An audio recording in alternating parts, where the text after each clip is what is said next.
മാന്യപ്രേക്ഷകർക്ക് നമസ്കാരം. നമ്മുടെ രാജ്യത്തിന്റെ ആഭ്യന്തരമന്ത്രി അമിത്ഷാ നമ്മുടെ മുഖ്യമന്ത്രി പിണറായി വിജയനെ വെല്ലുവിളിച്ചിരിക്കുന്നു. വെല്ലുവിളിച്ചത് എവിടെ നിന്നാ? മുഖ്യമന്ത്രി പിണറായി വിജയന്റെ മൂക്കിൻ തുമ്പത്ത് നിന്ന്, തിരുവനന്തപുരത്ത് നിന്ന്. ഈ കഴിഞ്ഞ ദിവസം നമ്മുടെ ആഭ്യന്തരമന്ത്രി കേരളത്തിലെത്തിയ സമയത്ത് വ്യക്തമായിട്ടൊരു വെല്ലുവിളി നടത്തിയിരുന്നു. ഇതിനെക്കുറിച്ച് നമ്മുടെ കേരളത്തിലെ മാധ്യമങ്ങളൊന്നും തന്നെ പ്രത്യേകിച്ചൊരു അന്തിച്ചർച്ചയൊന്നും നടത്തിയിട്ടില്ല എന്നുള്ളതും സകല മലയാളികളും തിരിച്ചറിയേണ്ടതാണ്. എന്താണ് അമിത്ഷാ വെല്ലുവിളിച്ചത് എന്നൊന്ന് ഞാൻ വായിച്ചു കേൾപ്പിക്കാം. ഒരു കാര്യം ഞാൻ ആദ്യമേ എടുത്തു പറയാം. ഈ വെല്ലുവിളിയൊക്കെ നടന്നിട്ടും ഒരു ഉളുപ്പുമില്ലാതെ ഊളത്തരവുമായിട്ട് നമ്മുടെ വിദ്യാഭ്യാസ മന്ത്രി ഈ വെല്ലുവിളിച്ചതൊന്നും കേട്ടില്ല എന്ന് നടിച്ചുകൊണ്ട് മറ്റൊരു ഊളത്തരം വിളിച്ചു പറഞ്ഞിട്ടുണ്ട്. അത് നമുക്ക് ഈ ഒരു വീഡിയോയിൽ മുന്നോട്ട് വെക്കാം. ഏതായാലും കേരളത്തിലെത്തിയിട്ട് അമിത്ഷാ എന്താണ് പിണറായി വിജയനെ വെല്ലുവിളിച്ചത് എന്നൊന്ന് ഞാൻ വായിച്ചു കേൾപ്പിക്കാം. നിങ്ങൾ 72,000 കോടി രൂപയാണ് നൽകിയത്, എന്നാൽ ഞങ്ങൾ 3,23,000 കോടി രൂപയും കൂടാതെ 22,000 കോടി രൂപയും മറ്റ് നിരവധി പദ്ധതികളും നൽകി. ഇതിന് മറുപടി നൽകാൻ നിങ്ങൾക്ക് സാധിക്കുമോ? എന്റെ ഈ കണക്കുകൾ തെറ്റാണെന്ന് തെളിയിക്കാൻ നിങ്ങൾക്ക് കഴിയുമോ? നിങ്ങൾ തീർച്ചയായും മറുപടി നൽകണം. നിങ്ങൾ മറുപടി നൽകുകയാണെങ്കിൽ നാളെ വൈകുന്നേരം 4 മണിക്ക് ഞങ്ങളുടെ രാജീവ് ചന്ദ്രശേഖർ പ്രസ് മീറ്റിലൂടെ മറുപടി നൽകുമെന്ന് ഞാൻ ഉറപ്പ് നൽകുന്നു. എന്നാൽ രാജീവ് ചന്ദ്രശേഖറിന് മീറ്റ് നടത്തേണ്ടി വരില്ലെന്ന് എനിക്ക് ഉറപ്പുണ്ട്. കാരണം പിണറായി വിജയൻ ജി ഇതിന് മറുപടി നൽകാൻ പോകുന്നില്ല. ഇത് മാത്രല്ല, ഈ പ്രസംഗത്തിന്റെ തൊട്ടു പിന്നാലെ രാജീവ് ചന്ദ്രശേഖർ മറ്റൊരു പ്രഖ്യാപനം കൂടി നടത്തിയിട്ടുണ്ട്. നിങ്ങൾ അതൊന്ന് കേട്ടു നോക്കൂ. ഒരു ഇൻവിറ്റേഷൻ ഇന്ന് ഞാൻ ബഹുമാനപ്പെട്ട മുഖ്യമന്ത്രിക്ക് നൽകുന്നു. എന്താണ്? ഇതിനെ കുറിച്ചെല്ലാം ചർച്ച ചെയ്യാൻ ഞങ്ങൾ തയ്യാറാണ്. ഇനി 90 ദിവസമുണ്ട്. വെറുതെ എന്തെങ്കിലും പറഞ്ഞ് നുണകൊട്ടാരം ഉണ്ടാക്കി ഓടിപ്പോവല്ല. ഇക്കോണമിനെ കുറിച്ച് ചർച്ച ചെയ്യാൻ ഞങ്ങൾ തയ്യാറാണ്. നിങ്ങൾ കേട്ടില്ലേ? രാജ്യത്തിന്റെ ആഭ്യന്തരമന്ത്രി അമിത്ഷാ നമ്മുടെ കേരളത്തിലെത്തി പിണറായി വിജയനെ വെല്ലുവിളിച്ചതിനെ രേഖാമൂലം ഇൻവിറ്റേഷൻ കൊടുത്തുകൊണ്ട് രാജീവ് ചന്ദ്രശേഖരും രംഗത്തെത്തിയതാണ് നമ്മൾ ഈ കണ്ടിട്ടുള്ളത്.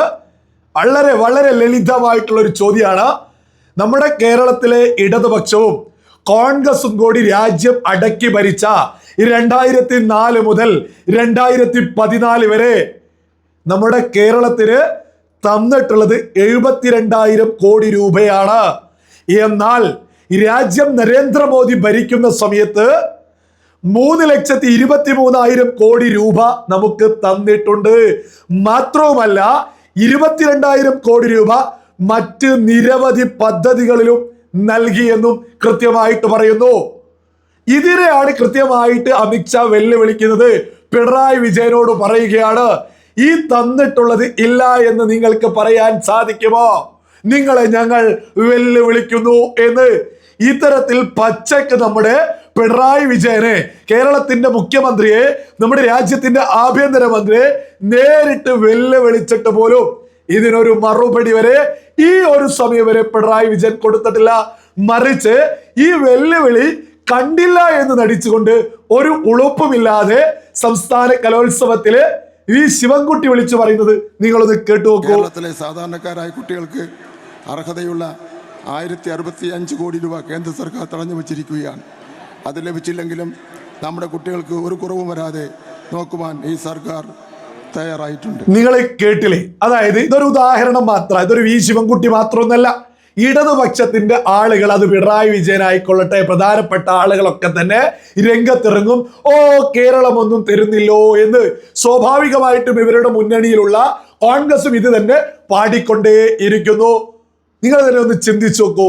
ഈ പറയുന്ന ഓരോ വിഭാഗത്തിൽപ്പെട്ട പണവും ഈ എഡ്യൂക്കേഷനൊക്കെ ആയി ബന്ധപ്പെട്ടിട്ടുള്ളത് എന്താണ് ഇപ്പൊ കിട്ടുന്നില്ലോ എന്ന് വിളിച്ചു പറയുന്നത്? PM ശ്രീ പദ്ധതി പ്രഖ്യാപിച്ചാൽ അത് നടപ്പിലാക്കിയാലേ ആ പണം ലഭിക്കൂ. അല്ലാതെ ആ പദ്ധതി ഞങ്ങൾക്ക് വേണ്ട, പണം തന്നെ ഇങ്ങോട്ട് വരൂ, ഞങ്ങൾക്കത് കട്ട് മുക്കി നക്കേണ്ടതാണ് എന്നുള്ള ആ നിലപാടിനെ കേന്ദ്ര സർക്കാർ അംഗീകരിക്കുന്നില്ല. അതായത് രാജ്യം ഒരു പദ്ധതി പ്രഖ്യാപിക്കും, ആ പദ്ധതി ഞങ്ങൾക്ക് വേണ്ട, ആ പണം ഞങ്ങൾക്ക് വേണം. എത്ര ഉളുപ്പില്ലായ്മയാ ഈ വിളിച്ചു പറയുന്നത്, എത്ര വ്യക്തതയോട് കൂടിയിട്ടാണ്. ഇനി ഓരോ ആളുകളും മനസ്സിലാക്കേണ്ടത്, ഇവിടെയുള്ള ഇടതുപക്ഷം എന്താണോ പറയുന്നത് അത് തന്നെയാണ് കേരളത്തിലെ കോൺഗ്രസ് വിളിച്ചു പറയുന്നത്, ഞങ്ങൾക്കൊന്നും തരുന്നില്ലോ എന്ന്. എന്നാൽ ഇവര് രാജ്യം ഭരിച്ചിരുന്ന സമയത്ത്, അതും പ്രത്യേകം ഓർക്കണം, നമ്മുടെ കേരളത്തിലെ സകല MP-മാരും അന്ന് ഈ പറയുന്ന കോൺഗ്രസിന്റെയും ഇടതുപക്ഷത്തിന്റെയും ഒപ്പം തന്നെയായിരുന്നു കേരളത്തിലെ. 2004 മുതൽ ഈ പറയുന്ന 2014 വരെ നമ്മുടെ കേരളത്തിലെ സകല MP-മാരും സകല സംവിധാനങ്ങളും ഈ പറയുന്ന രാജ്യം ഭരിക്കുന്നവർക്ക് ഒപ്പമായിട്ട് പോലും 72,000 കോടി രൂപ മാത്രമാണ് കേരളത്തിന് അന്ന് കൊടുത്തിട്ടുണ്ടായിരുന്നത്. എന്നാൽ നരേന്ദ്രമോദി സർക്കാർ ഭരിക്കുമ്പോ നമ്മുടെ കേരളത്തില് ആകെ ഒരു MP-യെ മാത്രമേ കേരള ജനത BJPക്ക് വേണ്ടി വിജയിപ്പിച്ചു കൊടുത്തിട്ടുള്ളൂ. BJP സ്ഥാനാർത്ഥി ആകെ ഒരാളെ മാത്രമേ കേരളം വിജയിപ്പിച്ചിട്ടുള്ളൂ. എന്നിട്ടും ഈ 72,000-ത്തേക്കാൾ എത്രത്തോളം വലിയ തുകയാണ് നരേന്ദ്രമോദി സർക്കാർ രാജ്യം ഭരിക്കുമ്പോൾ കേരളത്തിന് തരുന്നത്?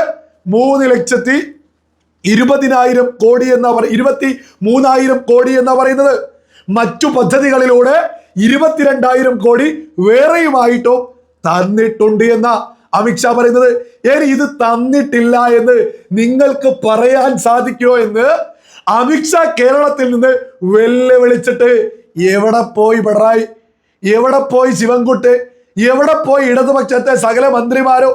ഈ തരുന്നില്ല എന്ന് നിരന്തരം വിളിച്ചു പറയുന്ന കോൺഗ്രസ്സുകാര് എവിടെ പോയെ? ഈ ഇലക്ഷൻ സമയത്തല്ലേ കൃത്യമായിട്ട് അമിത്ഷാ ചോദിക്കുന്നത്, നിങ്ങൾക്ക് കേരളത്തിലെ ജനങ്ങളെ നിങ്ങൾ പറ്റിക്കുകയാണ് എന്നുള്ളത് ജനത തന്നെ ഇതിലൂടെ തിരിച്ചറിയില്ലേ? ഒരു കോൺഗ്രസ്സുകാരനോ ഒരു പിണറായി വിജയനോ ആർക്കൊരു മറുപടിയില്ല. അവ തന്നെ ഇതിലൂടെ സകല മലയാളികളും തിരിച്ചറിയാ, രാജ്യം ഭരിക്കുന്ന കേന്ദ്ര സർക്കാർ സംവിധാനങ്ങൾ ഇവരൊക്കെ പറയുന്നതിനേക്കാൾ എത്രയോ മടങ്ങ്, ഇവരൊക്കെ രാജ്യം ഭരിച്ചിരുന്ന സമയത്ത് കേരളത്തിന് ലഭിച്ചതിനേക്കാൾ എത്രയോ അധികം മടങ്ങ് നരേന്ദ്രമോദി സർക്കാർ കേരളത്തിന് തരുന്നുണ്ട്. നമ്മുടെ രാജ്യത്തിന്റെ പ്രധാനമന്ത്രി നരേന്ദ്രമോദി തിരുവനന്തപുരത്തേക്ക് വരാൻ പോകുന്നു. വലിയ പ്രഖ്യാപനങ്ങൾ ഇനിയും ഇതിന്റെ പിന്നാലെ തന്നെ ഉണ്ടാവും എന്നുള്ളതിലും ഒരു തർക്കവും വേണ്ട. കേരളത്തിലൊരു മാറ്റം ഇതിലൂടെയൊക്കെ തന്നെയുണ്ട്. ഈ അമിത്ഷാ ഒക്കെ വന്ന് ഇതുപോലെ വെല്ലുവിളിക്കുന്നതിലൂടെ കേരളത്തിലെ സകല മലയാളികളും കേരളത്തിലെ ഇടത് വലത് കേന്ദ്രങ്ങളുടെ തട്ടിപ്പാണ് വിളിച്ചു പറഞ്ഞുകൊണ്ടിരിക്കുന്നത്. എൻ്റെ ലളിതമായിട്ടുള്ള മറ്റൊരു ചോദ്യം കൂടിയുണ്ട്. ഈ 3,23,000 കോടി രൂപയൊക്കെ ഈ പറയുന്ന പിണറായി സർക്കാർ എന്താണ് ചെയ്തിട്ടുള്ളത്? എത്ര വലിയ തുകയാണ്? ലക്ഷം കോടിയെ കുറിച്ചായി പറയുന്നത്. 3,23,000 കോടി രൂപ കേന്ദ്ര സർക്കാർ കൊടുത്തു എന്നാ പറയുന്നത്. ഇതൊക്കെ പിണറായി വിജയൻ എന്താണ് ചെയ്യുന്നത്?